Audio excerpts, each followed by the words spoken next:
Bismillah ar-Rahman ar-Rahim. Allahumma salli ala Muhammadin wa ali Muhammad. Inshallah, we'll begin with the recitation of the Holy Quran. Sallu ala Muhammad wa ali Muhammad. Allahumma salli ala Muhammad wa ali Muhammad. Bismillahir Rahmanir Rahim. Wal fajr wal layalin ashr wash-shaf'i wal watr wal layli idha yasr. هل في ذلك قسم لذي حجر ألم تر كيف فعل ربك بعاد إرم ذات العماد التي لم يخلق مثلها في البلاد وثمود الذين جابوا الصخر بالواد وفرعون ذي الأوتاد الذين طغوا في البلاد فأكثروا فيها الفساد فصب عليهم ربك صوت عذاب إن ربك لبالمرصاد فأما الإنسان إذا ابتلاه ربه فأكرمه ونعمه فيقول ربي أكرمن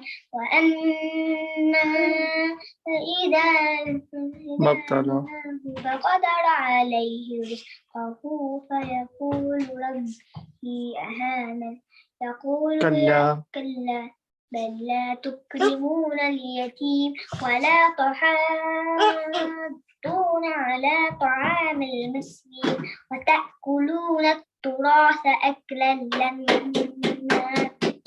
وتحبون المال حبا جما كلا إذا دكت الأرض دكا دكا وجاء ربك والملك صفا صفا وجيء يومئذ بجهنم يومئذ يتذكر الإنسان وأنى له الذكرى يقول يا ليتني قدمت لحياتي فيومئذ لا يعذب عذابه أحد ولا يوثق وثاقه أحد يا أيتها النفس المطمئنة ارجعي إلى ربك راضية مرضية فادخلي في عبادي وادخلي جنتي صدق الله العلي العظيم. اللهم صل على Muhammad wa ali Muhammad wa ajil farajahum.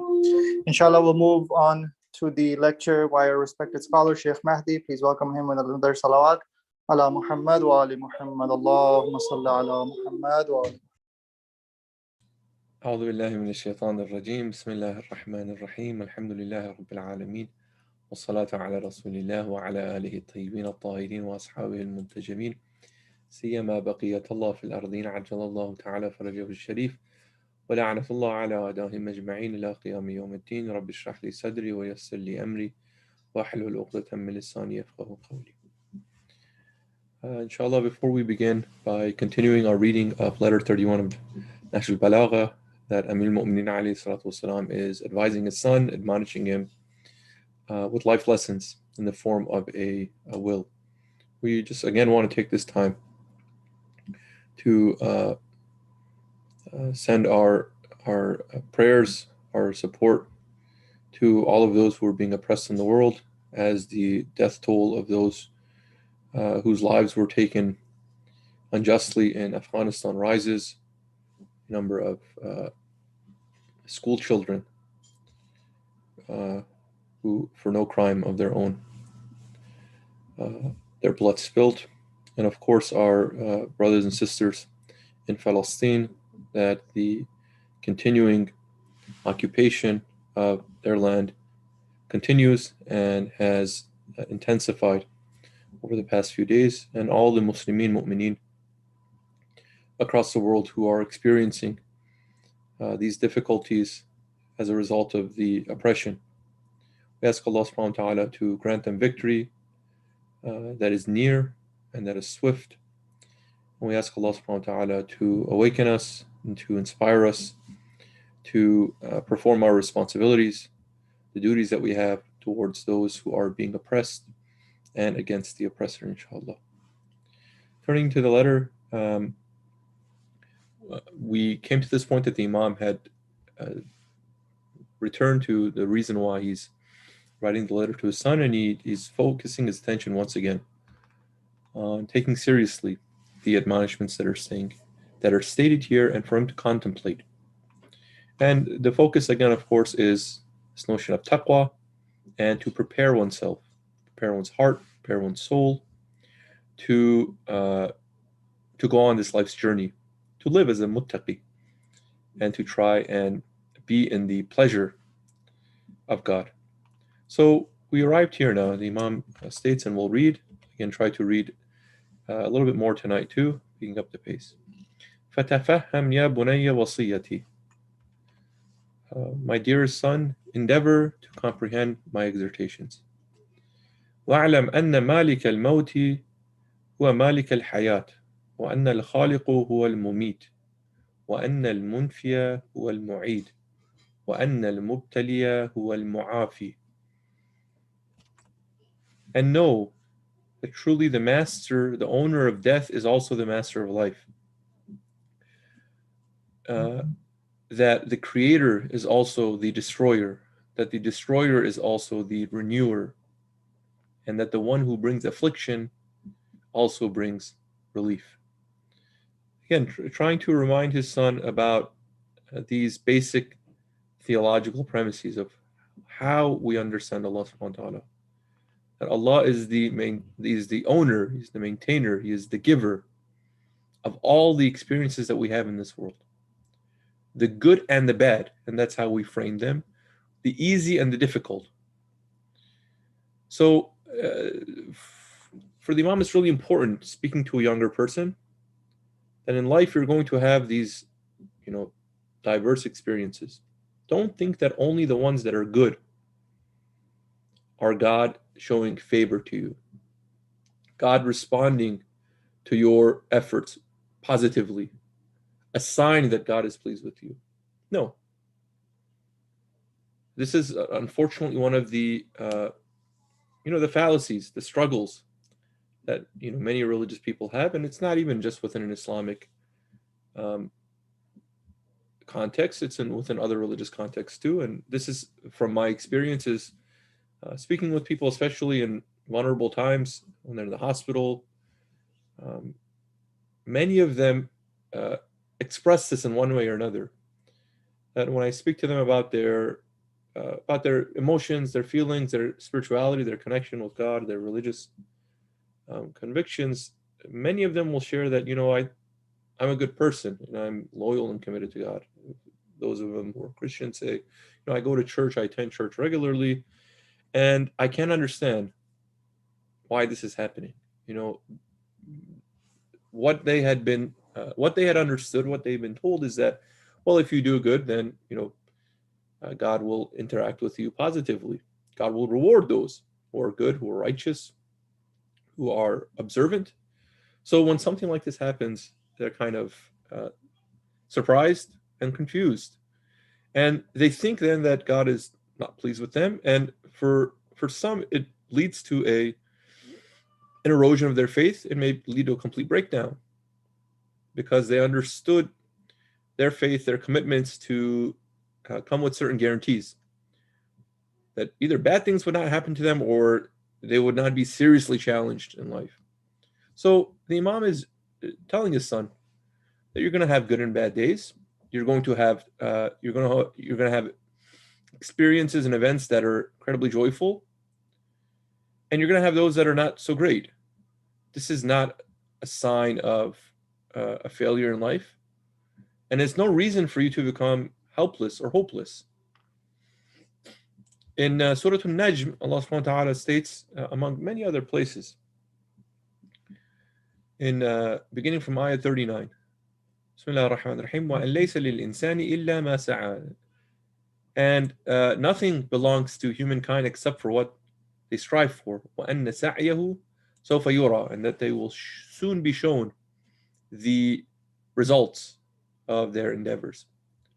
ثُمَّ يَجْزَاهُ الْجَزَاءَ الْأَوْفَى. Then they will be rewarded with it with the fullest reward. Okay, so you struggle in life, you work hard in life, you will see the true result of what you've been building, what you've been accruing in the afterlife. It'll come much sooner than you think. And your reward will be much more than you even anticipated.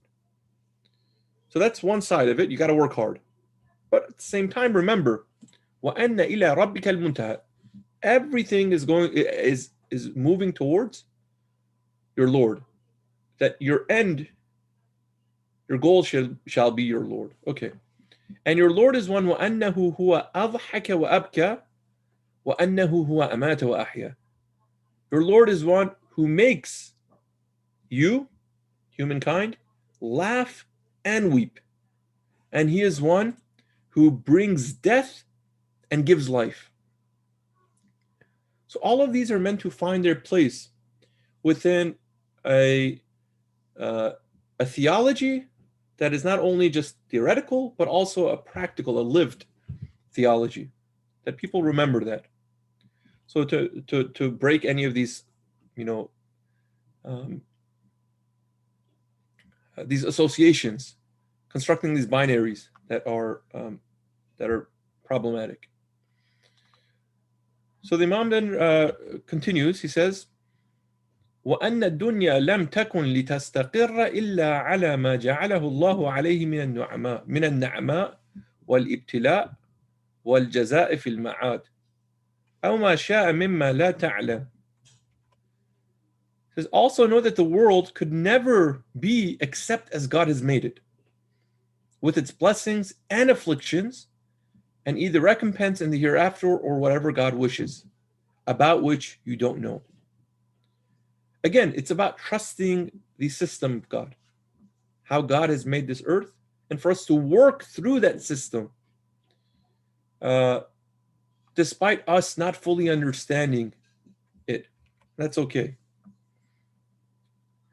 فإن أشكل عليك شيء من ذلك فاحمله على جهالتك فإنك أول ما خلقت به جاهلا ثم علمت وما أكثر ما تجهل من الأمر ويتحير فيه رأيك ويضل فيه بصرك ثم تبصره بعد ذلك. Again, reminding his son of some realities. It says, if there's anything that seems problematic of the way that this world or this life is constructed, there's nothing wrong with being critical, being analytical, trying to figure things out to the best of your ability. But if there's something that you just feel like I can't make sense of it, it's not computing the way that I want to, or it's not satisfactory, instead of blaming that on the other, instead of blaming that on God, instead of blaming that on theology or law, blame it on your ignorance. So one of the areas that I find is really helpful, I work with younger people, and many times they have real theological questions. A lot of it surrounding the existence of God, proving the existence of God, not just the existence of God, proving the existence of God. Now, I don't think that's the most important thing in the world. And for many people, it's really not a big deal because they believe in God. Why do I need to spend time learning about these proofs and disproofs and criticisms and all these other things? But for some younger people, depending on, either they're high school or they're in college and they've had certain experiences or questions have come up now, they're really focused on, kind of solving this question about God. They come and I help work them through some of the arguments that are made. And again, they're arguments or proofs or whatever. Some of them, okay, they're satisfied, they're convinced. Some of them, they're not satisfied. They're looking for something else, and it just doesn't seem to be there. So one reaction that people have is that, we don't have any proof now. Once you start talking like this, once you start saying these things, once you start talking about epistemic limitations, once you start talking about all this philosophy, that's when I know you don't have a clear answer. After thousands of years, we should have a very clear answer that's acceptable across the board, that there is a God and this is the God that we're talking about. So you don't have that, then I'm sorry, but it's probably made up. And they tend to kind of swing completely the other way of being, incredibly either materialistic or adopting some sort of scientism, or adopting a very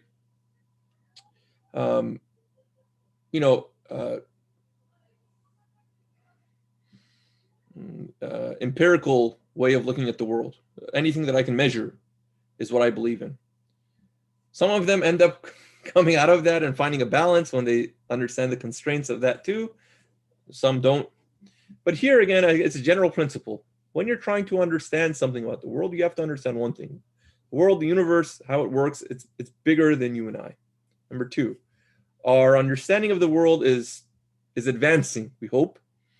And even if it's advancing in a linear fashion, there's still much that we don't understand. And we would hope with some sort of humility, epistemic humility, academic humility, whatever, that we may learn things that could change our understanding of the world. It may fundamentally change it. So with that, it's, there should be a little bit of a reservation at least before a person completely rejects something. And the same thing is true of, maybe not as fundamental questions, but some of the smaller, more specialized areas.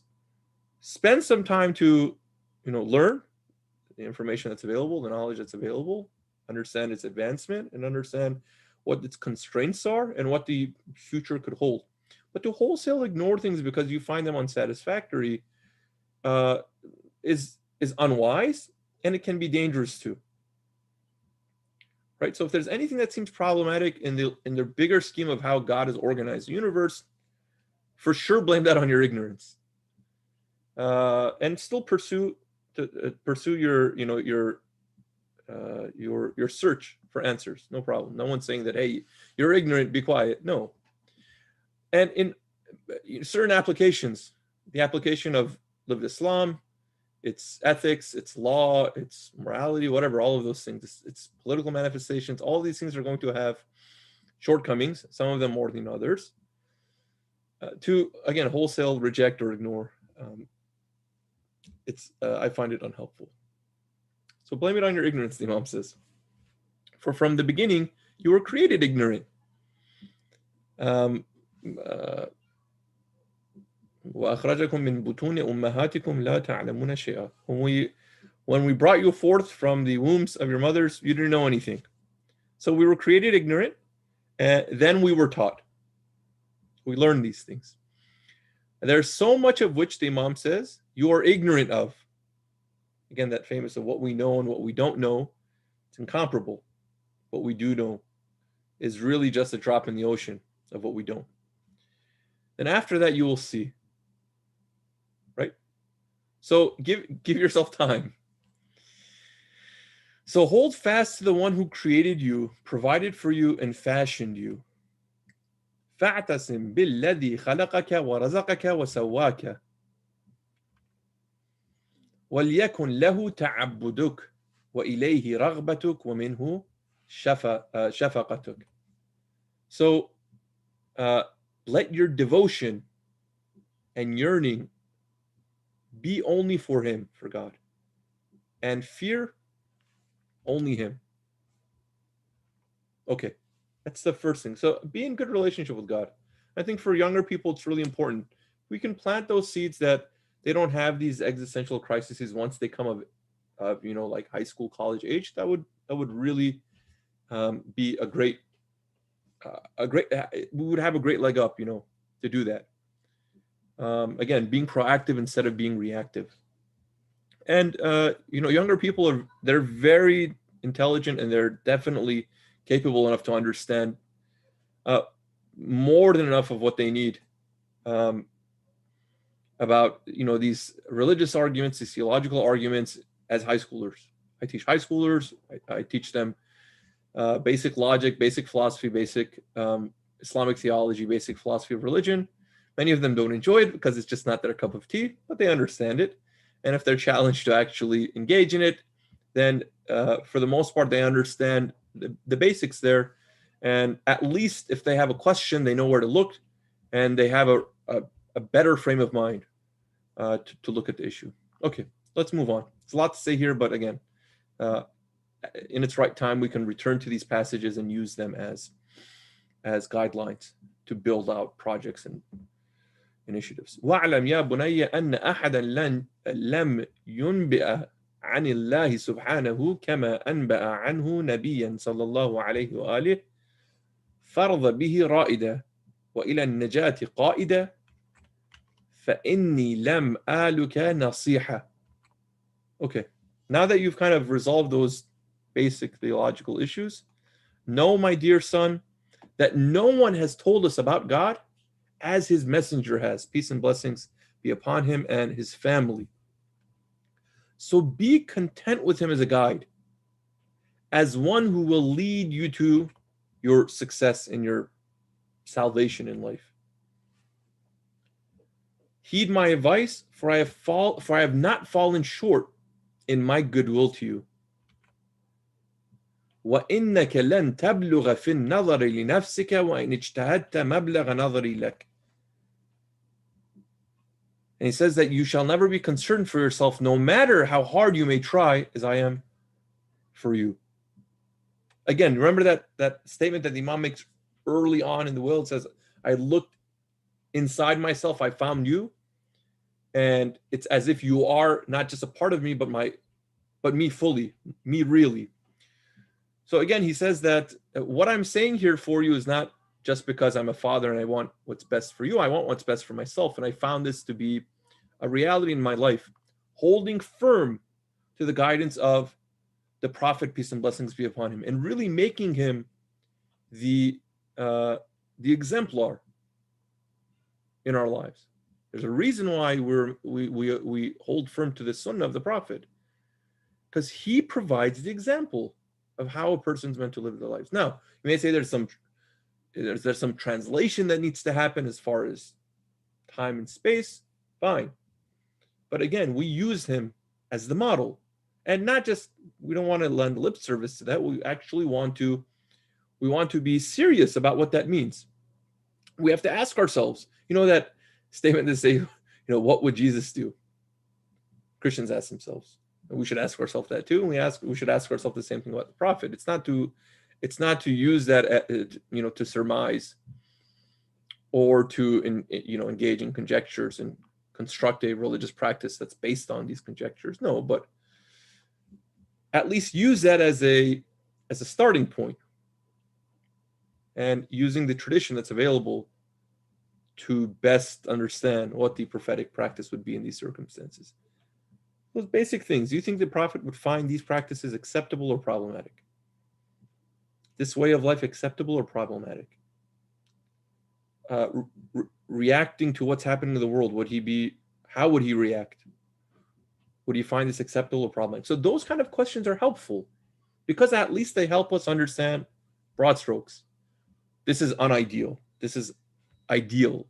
This is unacceptable. This is potentially acceptable. In that way, it's really helpful. But breaking that down then in what it is that the Prophet would guide us to do in specific circumstances requires a much more intimate relationship with that prophetic sunnah. So knowing the character of the Prophet is really important for younger people. Just telling those stories, but a person has to, they have to feel connected. Not like, I know the Prophet as a historical personality and I know a few stories about him. And again, unfortunately, the way that we, share our history is just about recounting events that happened. So we know maybe some of the details. There was this battle, then that battle, then the Prophet went here, then he went there, and that's his life. Of course, it's more than that. That can help paint us a picture. We can map things out like that. But of course, a person is just more than some of these events, the reports of some of these events. There's a spirit there. So introducing the Prophet that way and making the Prophet really a point of reference for our younger people is really important, I think. So here the Imam is saying the same way. If you're going to find a way to serve God, it's only going to happen through the medium of the Prophet. Peace and blessings be upon him. That's why we give that Shahadatain. Again, it's not my place to say equal importance, but the Shahadatain is not complete without both of those clauses. And as we understand it, you can't have one without the other. As a Muslim, for sure you can't. Is it possible for a person not to know the Prophet and to bear witness? I guess it's a possibility. And those discussions are treated more seriously in religious pluralism. Okay. Then the Imam continues. وَاعْلَمْ يَا بُنَيَّ أَنَّهُ لَوْ كَانَ لِرَبِّكَ شَرِيكٌ لَأَتَتْكَ رُسُلُهُ وَلَا رَأَيْتَ آثَارَ مُلْكِهِ وَسُلْطَانِهِ وَلَا عَرَفْتَ أَفْعَالَهُ وَصِفَاتَهُ. Know, my son, for sure, if your Lord had a partner, there had been more than one God, his messengers would have reached you. Very kind of logical presentation.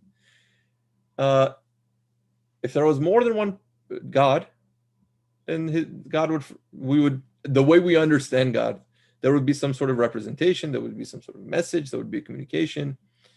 And because of that, something of this God would have reached you.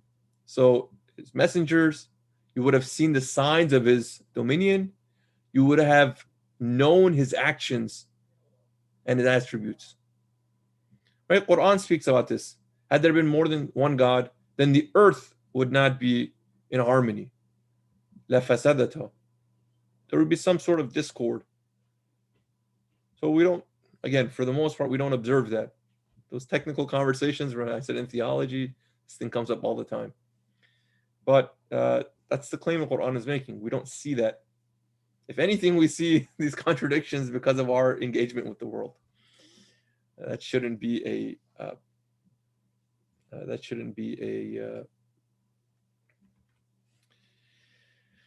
a point we deduct from God. وَلَكِنَّهُ إِلَهٌ وَاحِدٌ كَمَا وَصَفَ نَفْسَهُ.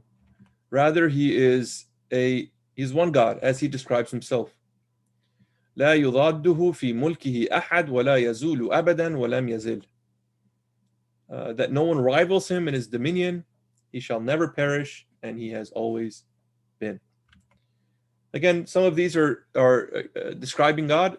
عَدْمَ مَنْ أَنْ تَثْبُتَ رُبُوبِيَّتُهُ بإحاطة قلب وبصر أو بصر. فإذا عرفت ذلك فافعل كما ينبغي لمثلك أن يفعله في صغر خطره. He says that he was the first before all beings, yet he has no beginning. He is the last after all things, yet he has no end. He is exalted above having his lordship established by being encompassed by your mind or sight. Remember the point we were making previously? Epistemic limitations. Epistemology means the study of knowledge. So epistemic means our knowledge and the ability we're able to comprehend as human beings. There are limitations on that.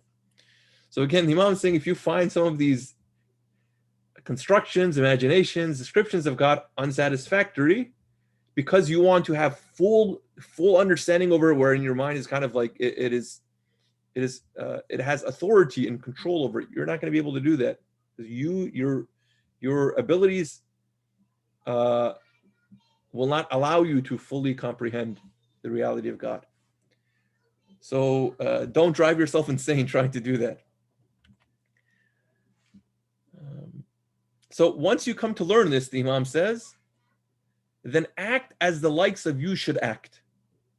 So once you figured your place out in the world, that you are not the king, you are not the Lord, you are not the most important thing in the universe, then act the way that you should, with your insignificance, your little strength, your copious weakness, and your great need for your Lord, by which you seek his help in serving him, in fearing his punishment, and fearing his displeasure.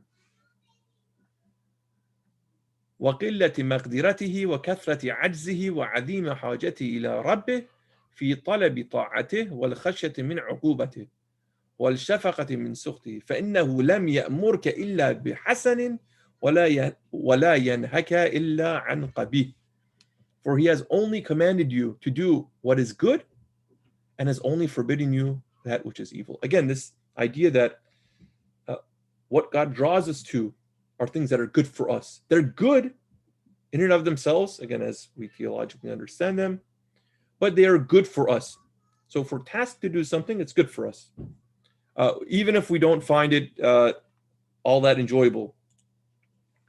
So the Quran speaks about this in many places, but specifically, the Quran says that there are things that you are tasked with that you like, but it's not good for you, right? So in one example in Surah Al-Baqarah, Allah subhanahu wa ta'ala speaks about engaging in battle. كُتِبَ عَلَيْكُمُ الْقِتَالُ وَهُوَ كُرْهٌ لَكُمْ. You know, fighting has been prescribed for you, but you're repulsive. It's repulsive to you. You don't like it. It's necessary to do now, and it's not even like there's an ethical question here. Like a person knows that they have to, self-defense, but you don't like to do it. وَعَسَى أَن تَكْرَهُ شَيْئًا وَهُوَ خَيْرٌ لَكُمْ. It's possible that there may be things that you dislike that are good for you. وَعَسَى أَن تُحِبُّ شَيْئًا وَهُوَ شَرٌ لَكُمْ. The opposite is also true. There may be things that you like or you love. It's not good for you. وَاللَّهُ أَعْلَمُ وَأَنْتُمْ لَا تَعْلَمُونَ. This is the principle. It is God who knows. You don't know. So if there's something that God asks you to do and you enjoy it, great. I think that's the majority of things, right? يُرِيدُ اللَّهُ بِكُمُ الْيُسْرَ وَلَا يُرِيدُ بِكُمُ الْعُسْرَ. God wants ease for you, for the most part. So the ease will either come just as it is. There are plenty of acceptable, God-pleasing, halal ways to perform an obligation, a duty, and also enjoy it.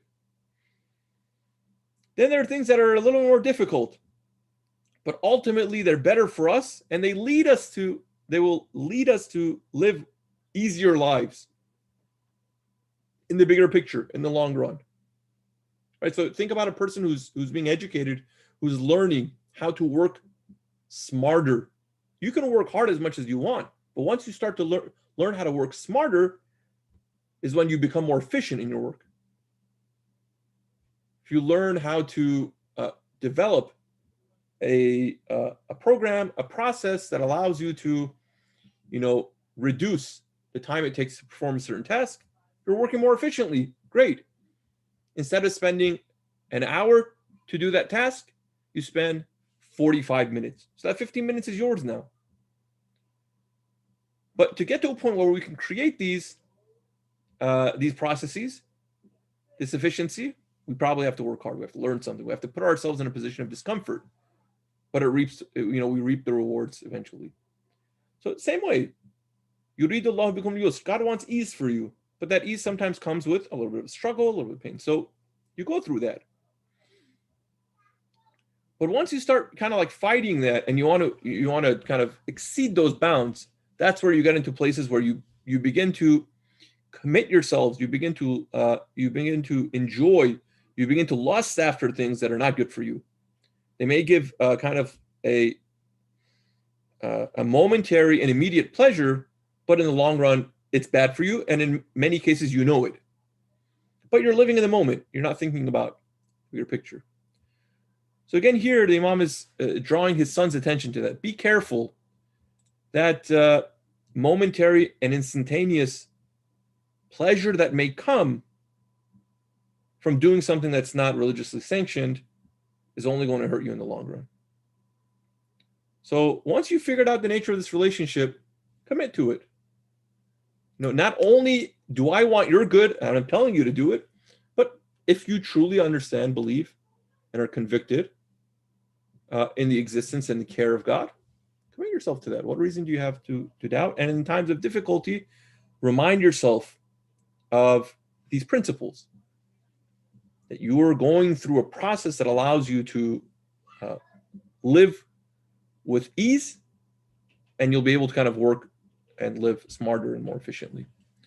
So let's pause there. I wanted to get through one more paragraph, but that's okay. Inshallah, I'll pick up the pace tomorrow. And there's only a few nights left. This month has passed by so fast, and these sessions have passed by so fast. I hope they haven't been a drag. We've been reading Nahj al-Balagha. That's always it's always safe for me, because if we're reading from Quran, reading from Nahj al-Balagha, hopefully I'm not butchering it, but there's some sort of redeeming value. Even if I didn't add anything, at least we read from the letter. That's always good. Hopefully there was some sort of reflections here that were beneficial and engendered your own reflections and your own critical thinking, inshallah. We hope to continue this tomorrow night.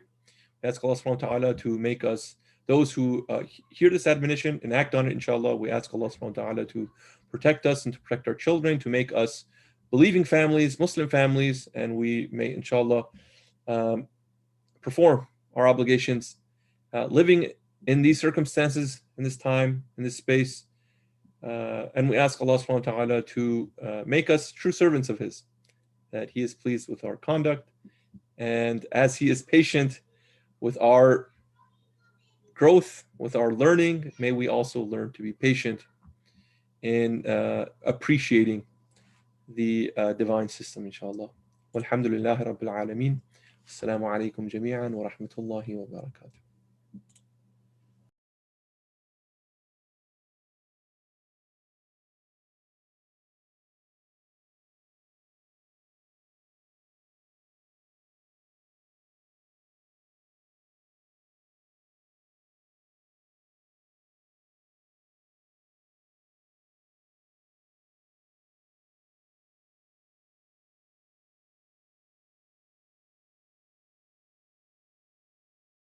الرحيم اللهم إني أفتتح الثناء بحمدك وأنت مسدد للصواب بمنك وأيقنت أنك أنت أرحم الراحمين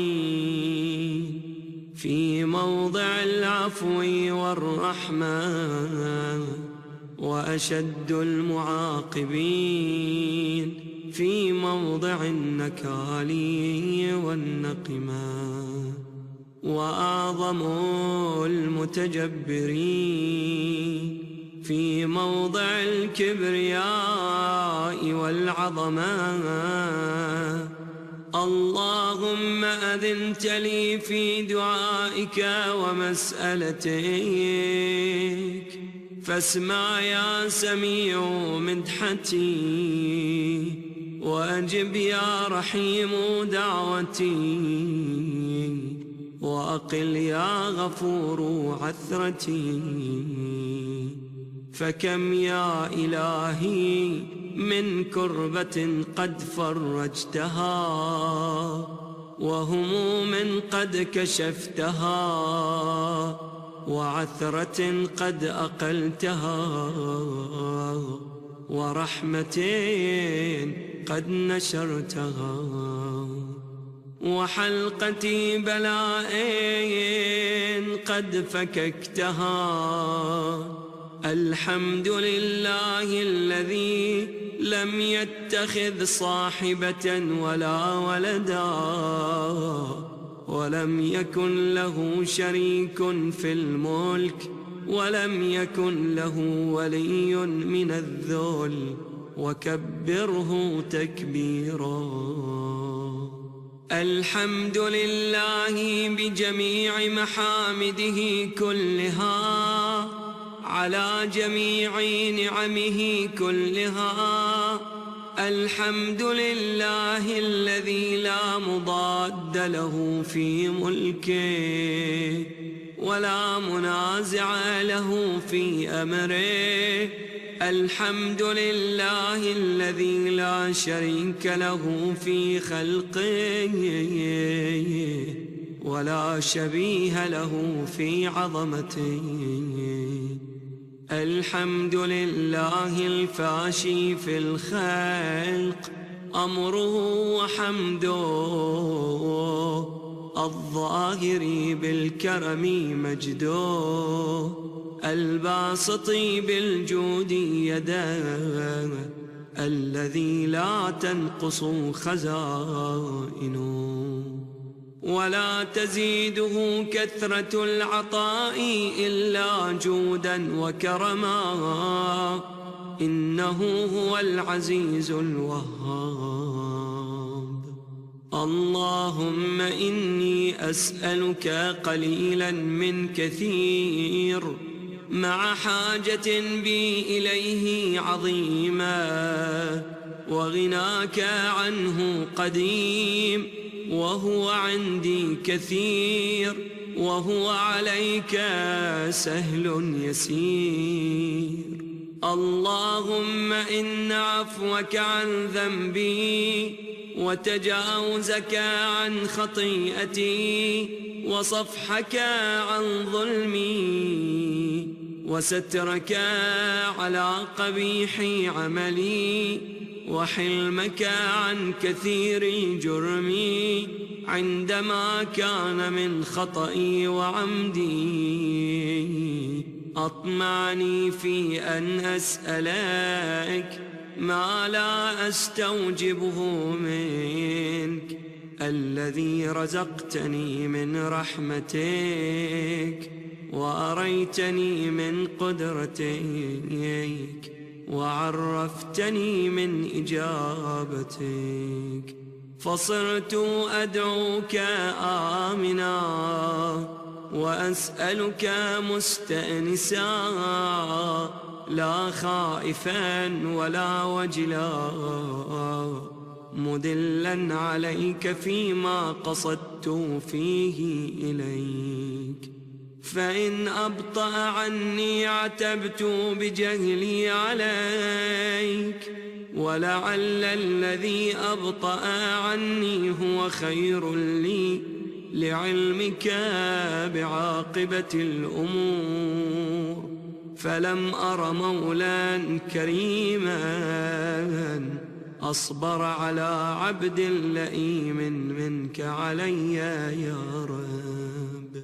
إنك تدعوني فأولي عنك، وتتحبب إلي فأتبغض إليك، وتتودد إلي فلا أقبل منك، كأن لي التطول عليك، فلم يمنعك ذلك من الرحمة لي والإحسان إلي والتفضل علي بجودك وكرمك. فارحم عبدك الجاهل، وجد عليه بفضل إحسانك، إنك جواد كريم. الحمد لله مالك الملك، مجري الفلك، مسخر الرياح، فالق الإصباح، ديان الدين، رب العالمين. الحمد لله على حلمه بعد علمه، والحمد لله على عفوه بعد قدرته، والحمد لله على طول أناته في غضبه، وهو قادر على ما يريد. الحمد لله خالق الخلق، باسط الرزق، فالق الإصباح، ذي الجلال والإكرام والفضل والإنعام، الذي بعد فلا يرى، وقرب فشهد النجوى، تبارك وتعالى. الحمد لله الذي ليس له منازع يعادله، ولا شبيه يشاكله، ولا ظهير يعاضده. قهر بعزته الأعزاء، وتواضع لعظمته العظماء، فبلغ بقدرته ما يشاء. الحمد لله الذي يجيبني حين أناديه، ويستر علي كل عورة وأنا أعصيه، ويعظم النعمة علي فلا أجازي. فكم من موهبة هنيئة قد أعطاني، وعظيمة مخوفة قد كفاني، وبهجة مونقة قد أراني. فأثني عليه حامدا وأذكره مسبحا. الحمد لله الذي لا يهتك حجابه ولا يغلق بابه ولا يرد سائله ولا يخيب آمله.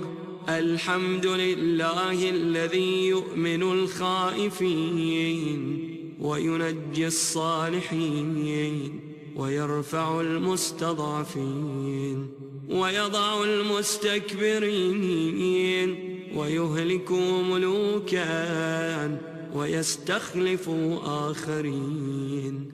والحمد لله قاصم الجبارين مبير الظالمين مدرك الهاربين نكال الظالمين صريخ المستصرخين موضع حاجات الطالبين معتمد المؤمنين. الحمد لله الذي من خشيته ترعد السماء وسكانها وترجف الأرض وعمارها وتموج البحار ومن يسبح في غمراتها. الحمد لله الذي هدانا لهذا وما كنا لنهتدي لولا أن هدانا الله. الحمد لله الذي يخلق ولم يخلق ويرزق ولا يرزق ويطعم ولا يطعم ويميت الأحياء ويحيي الموتى وهو حي لا يموت بيده الخير وهو على كل شيء قدير.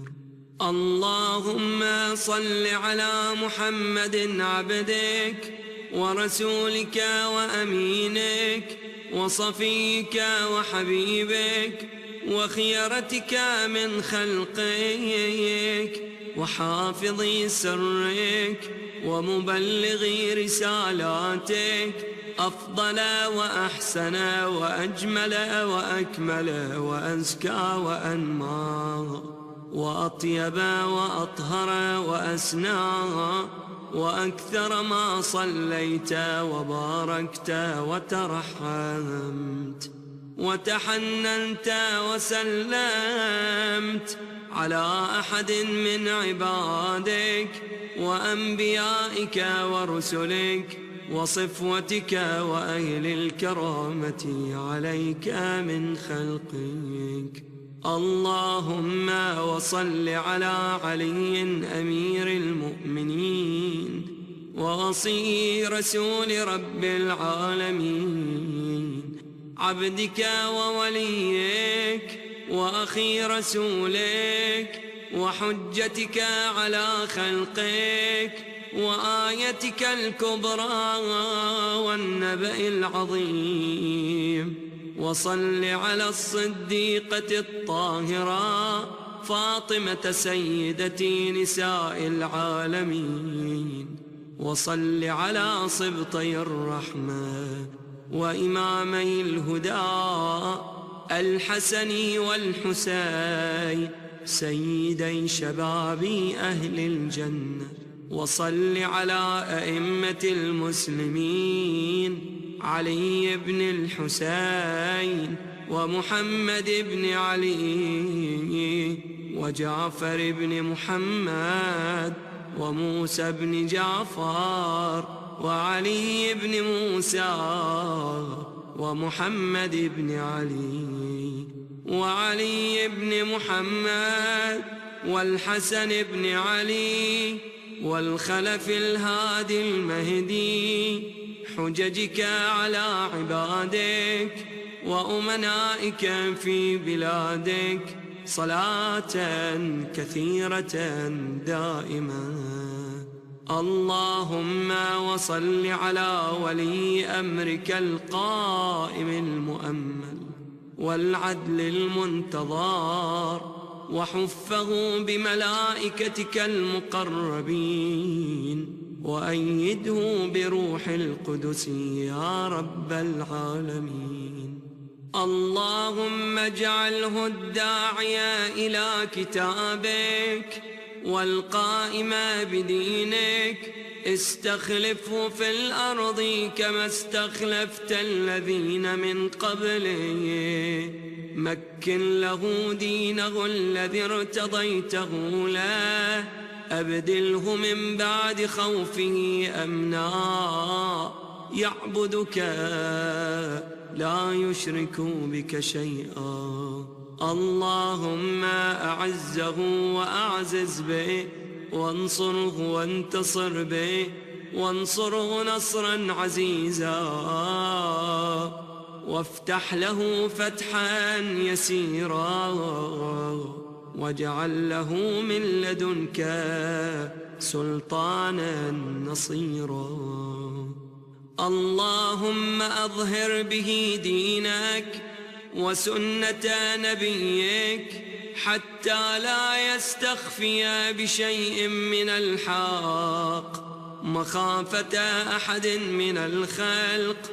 اللهم إنا نرغب إليك في دولة كريمة تعز بها الإسلام وأهله وتذل بها النفاق وأهله وتجعلنا فيها من الدعاة إلى طاعتك والقادة إلى سبيلك وترزقنا بها كرامة الدنيا والآخرة. اللهم ما عرفتنا من الحق فحملناه وما قصرنا عنه فبلغناه.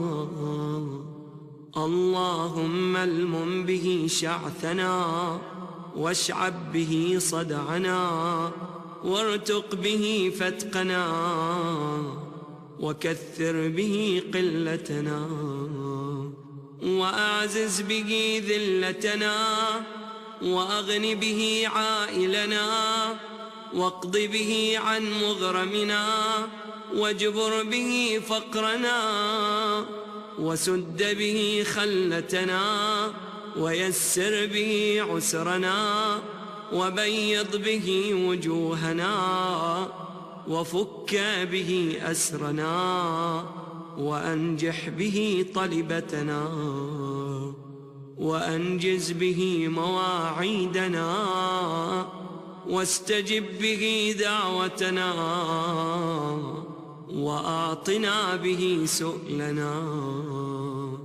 وبلغنا به من الدنيا والآخرة آمالنا وأعطنا به فوق رغبتنا يا خير المسؤولين وأوسع المعطين. اشف به صدورنا وأذهب به غيظ قلوبنا واهدنا به لما اختلف فيه من الحق بإذنك إنك تهدي من تشاء إلى صراط مستقيم. وانصرنا به على عدوك وعدونا إله الحق آمين. اللهم إنا نشكو إليك فقد نبينا صلواتك عليه وآله وغيبة ولينا وكثرة عدونا وقلة عددنا وشدة الفتن بنا وتظاهر الزمان علينا، فصل على محمد وآله، وأعنا على ذلك بفتح منك تعجله، وبضر تكشفه، ونصر تعزه، وسلطان حق تظهره، ورحمة منك تجللناها،